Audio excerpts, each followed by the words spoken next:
Olá a todos os inscritos que nos acompanham e participam do 5º Congresso Paranaense de Saúde Pública Coletiva. Hoje nós vamos ter aqui uma atividade que não estava na nossa programação, é extra programação oficial, mas que contribui de maneira significativa para podermos participar e compartilhar experiências, ideias e sugestões e ensinamentos sobre a saúde pública e esse momento em que vivemos. Então, nós abrimos um espaço, o Inesco Entrevista, e hoje, então, estaremos falando sobre...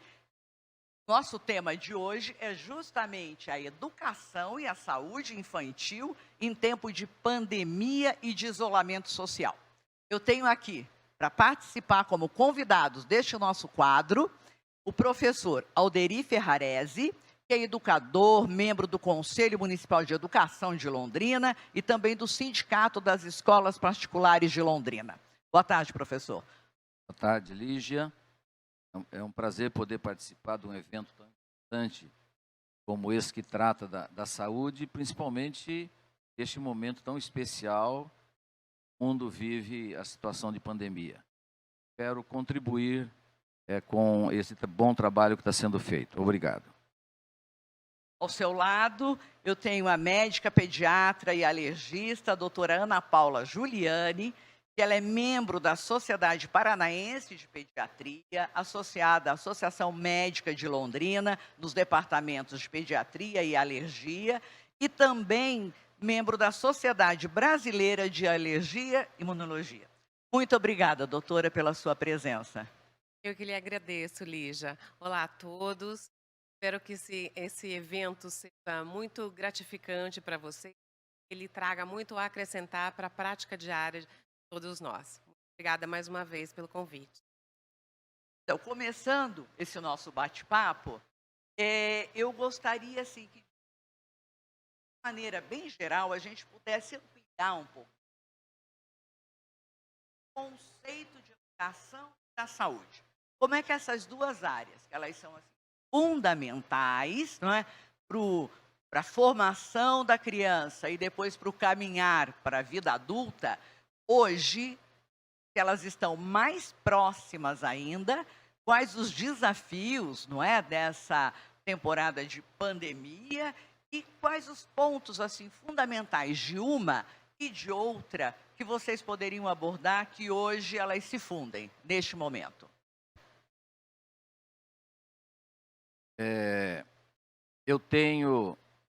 Eu comecei na educação em 1966, não vou falar da minha vida, não. E, portanto, há 54 anos a gente trabalha com educação, desde a educação infantil até o ensino médio, e nunca imaginei que eu pudesse viver uma situação como essa que nós estamos atualmente. Foram muitos os desafios ao longo de tanto tempo que nós tivemos, mas este superou a todos que se possa imaginar. O verbo hoje reinventar faz parte do cotidiano de todo mundo e, claro, faz parte também da escola. E realmente foi uma reinvenção. Depois de tanto tempo, ter que descobrir estratégias que não tinha nem de longe sido pensado pelas escolas de um modo geral. Mas eu entendo também que apesar da pandemia trazer dificuldades, ela também traz um grande aprendizado.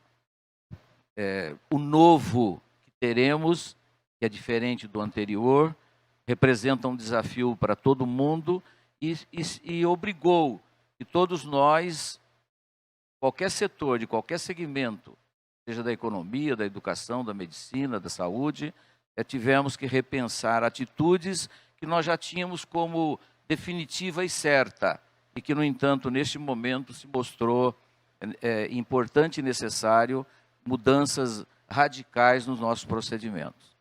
É um desafio que as escolas estão se preparando ou já estão preparadas de forma adequada para dar conta efetivamente do recado. doutora? Realmente, professor, um momento sem precedentes, né, na nossa história. Espero que não tenhamos que passar por outro. Então, com toda essa situação, há um sofrimento generalizado, né? Há uma dúvida, e isso abrange quer seja adultos, quer seja as crianças. Pensando nisso, a Sociedade Brasileira de Pediatria, ela desenvolveu algumas recomendações baseadas, inclusive, em orientações da Organização Mundial de Saúde. E essas recomendações, elas sugerem aos pais, aos familiares, que seja conduzida a vida da criança e a vida da família, por assim dizer, né?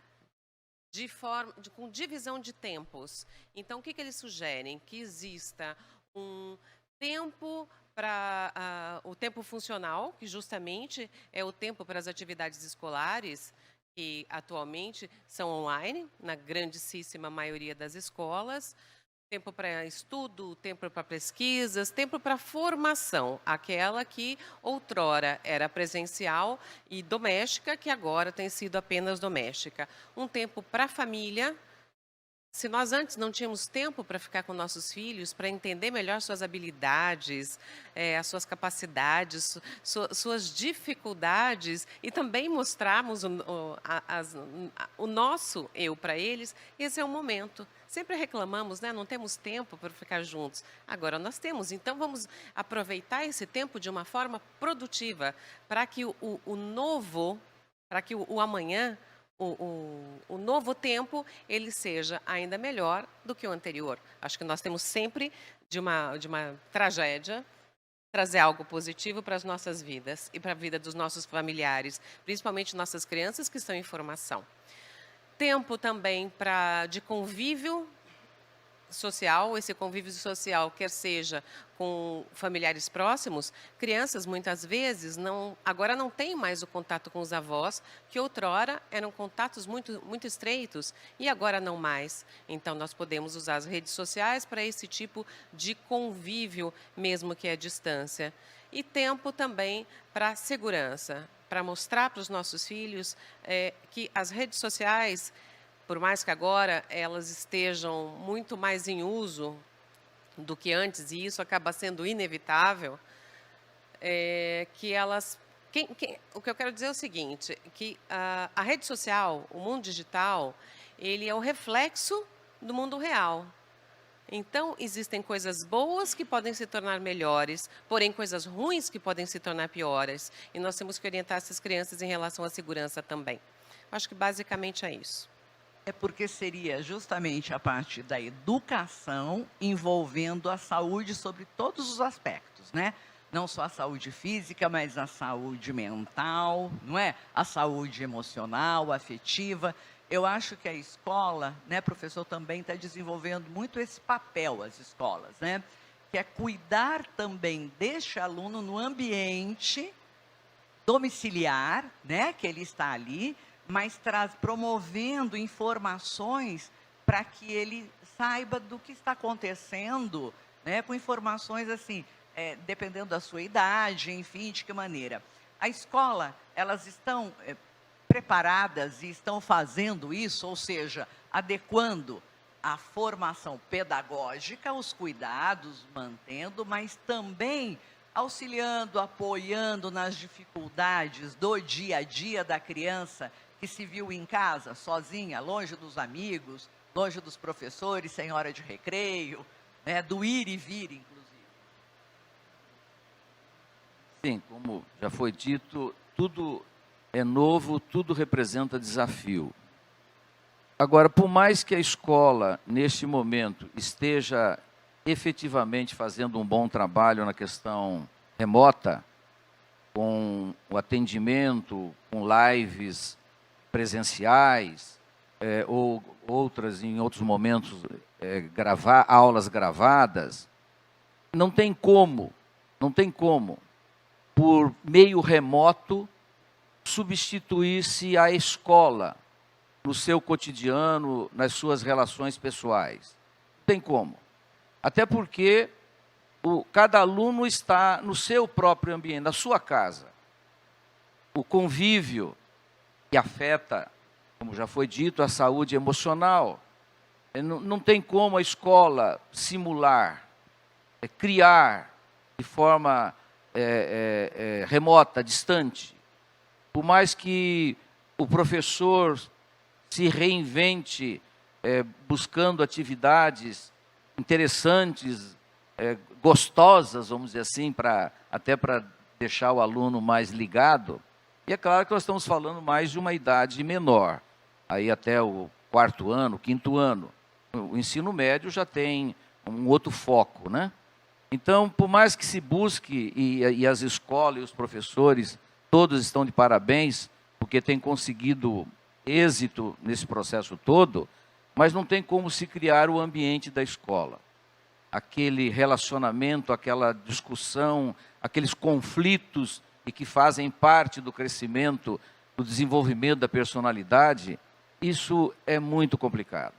E nos preocupa, sim, a questão da saúde, doutora, porque se estamos e temos que fazer isto protegendo contra o coronavírus, né, está difícil a gente proteger, como você já falou, Lígia, a saúde emocional, porque esta depende de outros fatores que, pela distância, a escola não tem como interferir ou mesmo ajudar a resolver. E aí fica na dependência, sim, da relação das famílias. E tem sido também exemplar. Percebe a grande maioria das famílias, novo reinventar, né?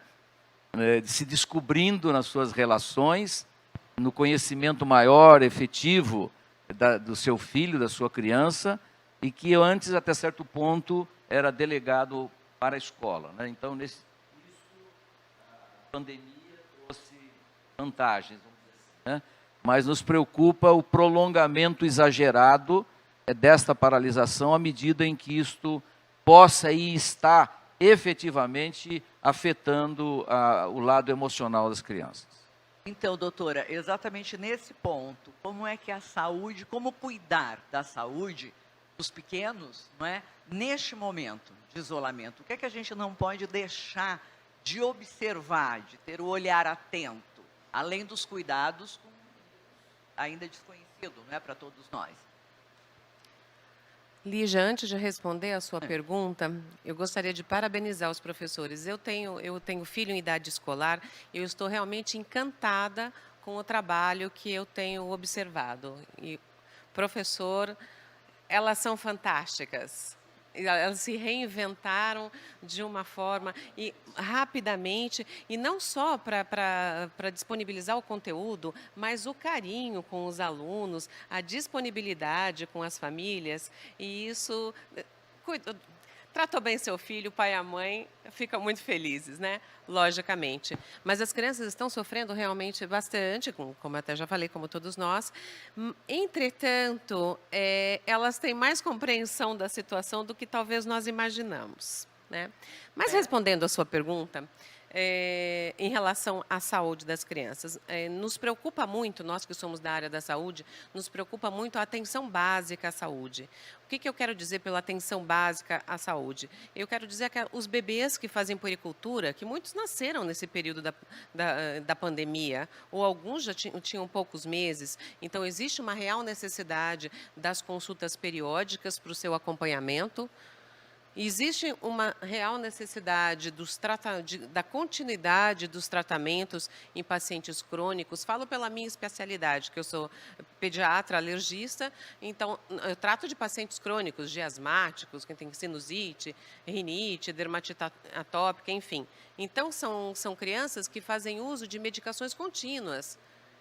Então, esse é um ponto muito importante, né, doutora? Sim, sem dúvida. Tem os nefropatas, os cardiopatas, e esses tratamentos, eles não só podem ser mantidos, mas eles devem ser mantidos. E muitas fake news vêm atrapalhar essas situações, porque é uma enxurrada de informações equivocadas, e muitas vezes os pais, querendo fazer o melhor, acabam... Exato, interrompendo. Porque nós estamos, neste momento também, não é, com essa dificuldade, não só com as crianças, mas com adultos, enfim. Mas até o próprio Conselho Regional de Medicina do Paraná, ele está desenvolvendo uma campanha sobre diversos temas, especificamente no período da pandemia. Eu vou até pedir para a nossa produção aí colocar. O tema da campanha do CRM é justamente assim: só saia de casa pela sua saúde e cuide dela, né? Ou seja, a saúde do seu filho não pode esperar. Nesse caso, eles estão tratando, é uma parceria do Conselho, nessa parte da campanha, justamente com a Sociedade Paranaense de Pediatria, Sociedade Brasileira de Pediatria, mas tem um ponto muito importante, que é o das vacinas, não é isso? De singular importância. O calendário vacinal brasileiro é a menina dos olhos da Sociedade Brasileira de Pediatria, porque realmente se tem algo que é muito bem elaborado, muito bem estudado antes de ser implementado, é o nosso calendário vacinal. Então, deixar de vacinar uma criança neste período da pandemia não tem explicações, porque os serviços médicos já se readequaram. Como as escolas essa seria a minha próxima pergunta. Como as escolas se reinventaram também, não é? Os consultórios são os consultórios, as funcionando unidades de básicas de maneira saúde, os hospitais, já se mobilizaram para se reinventar e para proporcionar uma segurança maior para os pacientes. Então, os tratamentos de doenças crônicas e a vacinação, puericultura, deve ser tudo mantido. Quer dizer, o perigo maior não está na contaminação, né, do coronavírus, está em não justamente proporcionar às crianças e adolescentes as vacinas e aos adultos, né, também, porque... A todos. A todos. É que como pediatra, acabo tendo esse viés. Mas nós adultos também, né? Sim, temos o nosso calendário, não é? Sim, também que não podemos deixar, né? Adultos e idosos. Isso. E agora, doutora, justamente porque é em período de pandemia e entrada da nova estação. Tudo bem que o Brasil, e mesmo aqui a nossa região sul, não tem, Londrina, né, no norte do Paraná, não tem uma queda de temperatura muito violenta e tal. Mas isso, ele demanda, né, uma atenção também às questões alérgicas, não é? A doenças virais, enfim, como é que... Esse período é classicamente o período das doenças virais. Né? As crianças estando em casa, elas acabam não se contaminando umas ou outras, então elas estão, como consequência deste ficar em casa, elas estão realmente apresentando menos doenças virais, né? Menos resfriados, menos gripes, menos amidalite. O que tradicionalmente a escola, não é? Acaba sendo um ponto, é o ponto de encontro das crianças e de todas, né, as possíveis transmissões. Mas tem, né? Não é porque tem coronavírus que nós não temos mais nada. Ninguém mais morre de infarto, porque agora só pode morrer de coronavírus. Então, as outras patologias continuam acontecendo. E o ficar em casa, sendo no Brasil a alergia a ácaros da poeira, e os ácaros da poeira são os ácaros domésticos, são os mais prevalentes no desenvolvimento das alergias, este ficar em casa pode favorecer uma piora dessas alergias. Mais uma vez, vamos manter nossos tratamentos preventivos, porque nós não queremos descompensações desnecessárias. Professor, queria retomar um ponto que o senhor observou das dificuldades, né, e desse período tão prolongado. Sabemos que já existe, né, em todo o estado do Paraná, o estado do Paraná já se mobilizou, o Ministério da Educação, enfim, para estabelecer alguns protocolos para a retomada das aulas, né? Quando a gente fala isso, assim, aqui em Londrina, esse universo seria um universo de quantas crianças, alunos, enfim, entre a rede, o senhor comentou comigo, da rede privada, né, cerca de 26 mil, mas extrapola mais de 100 na rede pública, né, no ensino básico, fundamental. Como é que vocês estão se preparando também para isso? O universo das escolas é um universo bastante grande, numericamente falando, né?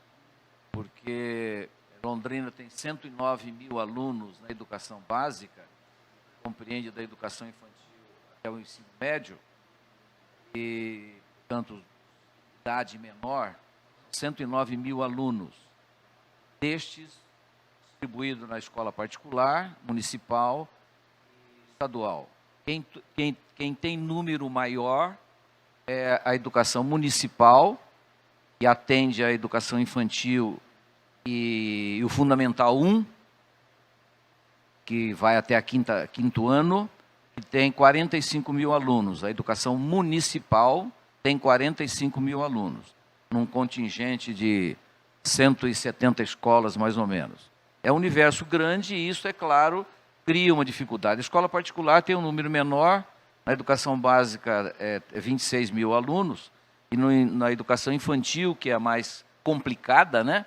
Nesse momento, a escola particular tem mais ou menos 8 mil alunos. É também um universo bastante considerável, né? Mas, como uma das regras do protocolo inicial é o escalonamento, então, e também o fato de que a doutora Ana conhece o assunto, também as famílias nem todas estão dispostas a, num primeiro momento, levar o seu filho para a escola. Então, isso vai fazer com que, num determinado dia, o contingente de alunos seja bem menor, porque alguns não irão espontaneamente e a própria escola vai fazer o escalonamento. Ainda não existe um número determinado ou pensado ou definido, mas tem escola que fala em 20% apenas, num primeiro momento. E isso vai fazer com que o distanciamento possa ser observado, que os cuidados por parte de máscara, por parte de álcool em gel, de tapete sanitizante, enfim, os cuidados básicos, eu vejo que as escolas estão preparadas e superarão com relativa tranquilidade. Feito, é claro, nessa linha de escalonamento, de um número menor de alunos. A escola municipal tem 45 mil alunos, se todos voltarem no mesmo dia, isso vai ser o caos. A escola particular tem 26, também não pode voltar no mesmo dia. Mas se nós escalonarmos isso ao longo de um mês, por exemplo, distribuindo 25% segunda e quarta, outro 25% terça e quinta, enfim, aí temos que ter a criatividade à nossa disposição e também o uso do ensino híbrido. Isso, é isso que eu ia comentar. Além disso, né, porque agora a tecnologia, né, ela está a nosso favor, né, para o uso disso, mesmo as escolas, né, públicas, elas estão procurando através de canais, né, de canais do sistema, né, do MEC, enfim, é mais fácil porque para as escolas particulares, porque elas já vinham, não é? Já vinham fazendo essa introdução para pesquisas, não é? Para atividades paralelas, enfim. Agora, eu queria observar se é verdadeiro, por exemplo, isso. Parece que este momento também, que é o nosso novo normal, né? E que estamos buscando ser criativos e superar de todas as maneiras, ele também nos trouxe, como outras relações, mas ele trouxe uma aproximação entre professor, escola e aluno, e paciente, pais e médicos. Isso é verdadeiro? Posso lhe dizer, tanto na experiência minha como médica, quanto na experiência minha como mãe.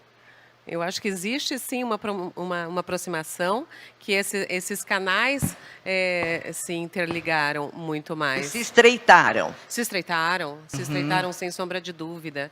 Né? E eu acho isso reverte de uma forma muito positiva para as crianças, porque o ser humano, pela sua essência, é um ser social. Não é verdade? Então, eu acho que existe, apesar de usarmos muito a tecnologia, mas isso acabou por nos aproximar de uma forma humana. Acho interessante isso. Acontece a mesma coisa, né? No setor da educação. Sim. Como eu disse no início, lógico que falta sempre a relação entre os próprios alunos, né?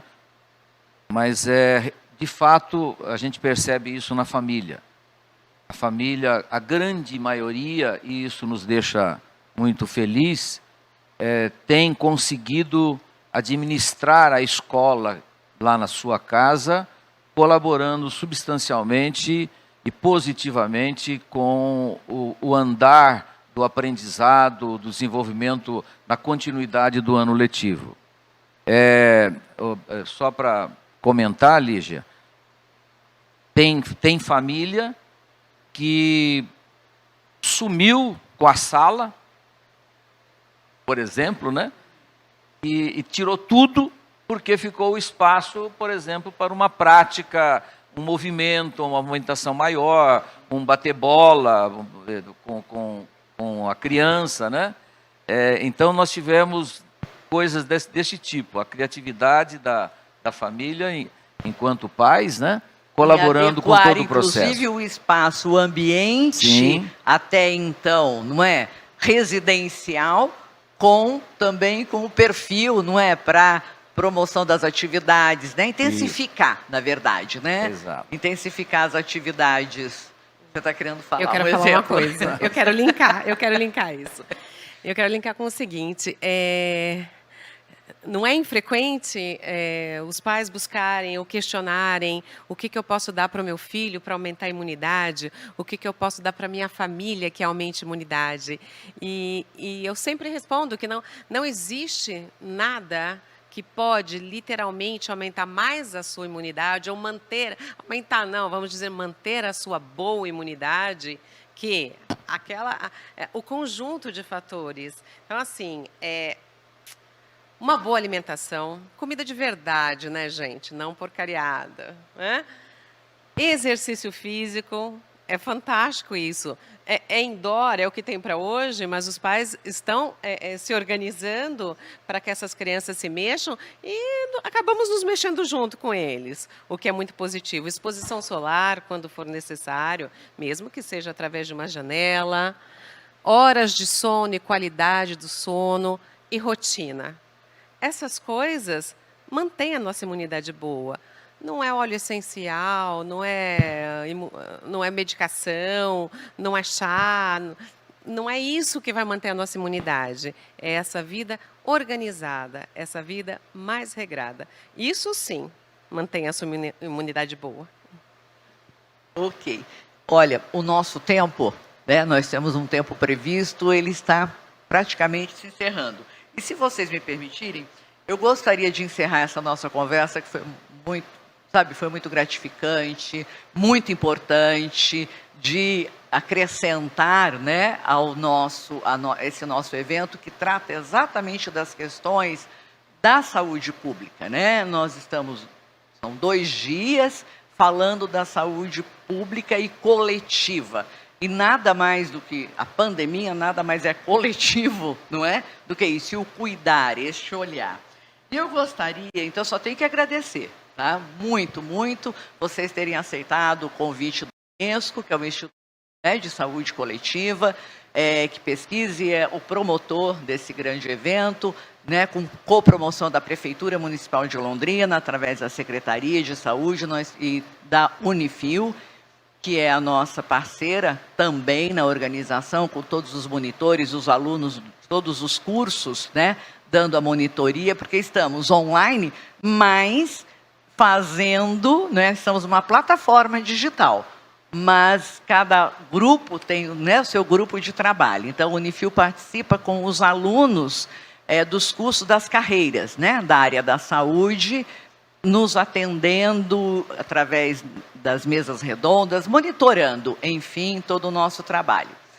E tem aqui uma poesia que eu recebi nesses inúmeros nossos grupos atuais de WhatsApp que você tem, que é do Fernando Pessoa, né? Poeta, filósofo, dramaturgo, ou seja, o nosso múltiplo, né? Poeta português, né? Que viveu entre os anos 1888, faleceu também ainda em Lisboa, nasceu e faleceu em Lisboa em 1935, e que eu solicito, então, à produção que coloque na tela, porque eu não consegui identificar o ano de produção desses versos, tá? Mas se ele faleceu em 1935, né? Então, mas eu achei assim muito, muito especial para esse momento, quando eu recebi, e que eu gostaria que vocês, né, os inscritos, também participassem, tá? E que eu vou ler. Vou ler sem procurar olhar para a tela, tá? Depois de tudo ficaram 3 coisas. A certeza de que estamos sempre a começar. A certeza de que é preciso continuar. A certeza de que podemos ser interrompidos antes de terminar. Por isso, nós devemos fazer da interrupção um novo caminho. Da queda, um passo de dança. Do medo, uma escada. Do sonho, uma ponte. E da procura, um encontro. Eu agradeço muito a participação de vocês, né? Fico muito feliz que vocês tenham aceitado o nosso convite. E eu acredito que assim, né, como eu, os nossos participantes todos e os inscritos que nos acompanham também gostaram muito dessa conversa que discutiu a educação e a saúde infantil em tempos de pandemia e de isolamento social. Muito obrigada pela presença, né, de vocês e por nos acompanharem aqui. E aos inscritos eu tenho um último recadinho, tá? Para que nos acompanhem através da sua área de inscritos, você podia colocar aquela nossa telinha? Isso, para visitar a exposição de trabalhos. Essa exposição de trabalhos, ela está no nosso site do Congresso de Saúde Pública, né, que está aqui o inscrito, Congresso de Saúde Pública, o mesmo site que todos os inscritos acessaram e vem fazendo todos os procedimentos ao longo do período todo, tá? Ali na área do inscrito, você com o seu login de sempre, você vai acessar. São as 9 salas virtuais, com a exposição de 293 trabalhos que eles participam da 6ª Mostra Paranaense de Pesquisas e Relatos de Experiências em Saúde. Você acessa ali, você vai poder visitar cada uma das salas, dos eixos temáticos, são 8 eixos temáticos, e um especial, que o Unesco criou, que a nossa comissão científica criou, que é o especial Covid, que tem mais de 20 trabalhos, especialmente falando. São relatos de experiências, projetos acadêmicos, projetos de pesquisa. Então, todos os nossos inscritos, é super fácil. O acesso é direto via site, você entra na sala através da área do inscrito. E continue a nos acompanhar com a programação, não é, que ainda temos ao longo desses 2 dias. Muito obrigada.